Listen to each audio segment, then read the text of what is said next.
that eating that bread is going to help you feel sexy from the inside out and make you feel closer to your partner. Think again. Because this week, with the Red Couch Confessions, I myself, Melissa Ramos, is going to be talking to you a little bit about sexual health. So welcome. Alright, so this week I have a letter here from Rishma, and Rishma writes, "Hi Melissa, what can you recommend for yeast infection?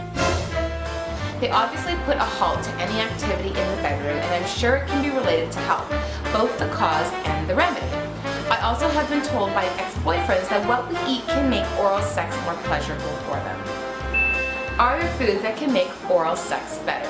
Well, thank you Rishma very much for confessing your little deep dark confessions about yeast infections, because we all get so freaked out by them. So here it is, and let me break it down to you.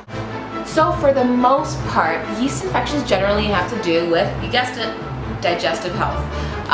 If you are on a string, if you've been on antibiotics kills the good with the bad.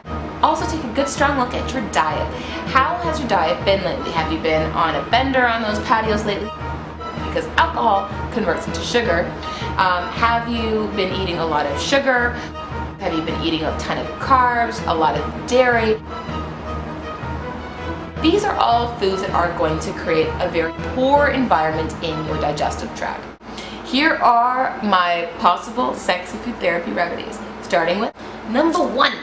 Food! An anti-candida diet is going to be incredibly important. I know there's a lot of conflicting information out there with different ways to do it, but here is my rule of thumb. If you can eliminate the dairy, the wheat, the alcohol, that's going to be a really big step. Any tropical fruits as well, you want to kind of kick those out for a bit. Any sort of beans, legumes, those types of things that you're having in your diet, try to consume the smaller ones. So the mung beans are going to be really great.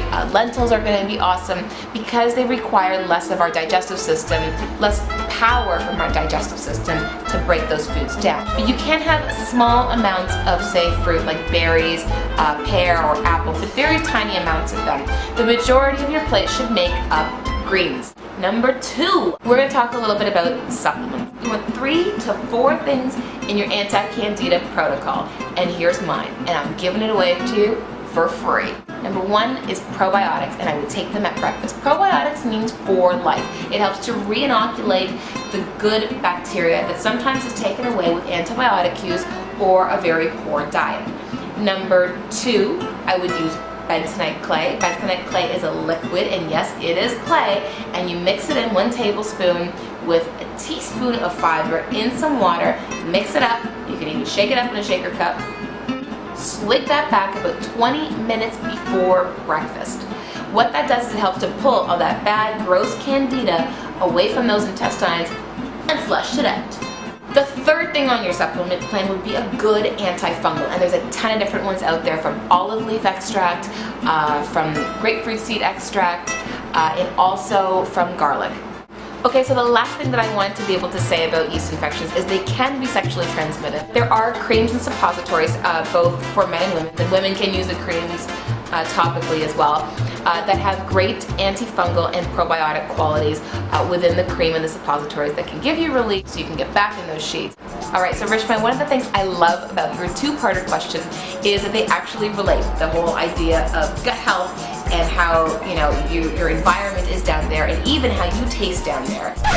One of the ways to make spunk taste really good, a lot of green foods. And the reason why is because greens are very detoxifying. They're very good for the blood, they're very good as an internal body deodorant. Would strongly suggest would be way above anything else from all those other fruits that we've been told make spunk taste better. While there is probably some validity to it, also understand that these fruits tend to have a lot of sugar in them, and sugar creates a bad environment here, which ends up creating a bad environment down there. Alright, so thank you so much. This is Melissa Ramos from Sexy Food Therapy. I look forward to hearing more of your questions and confessions for next week.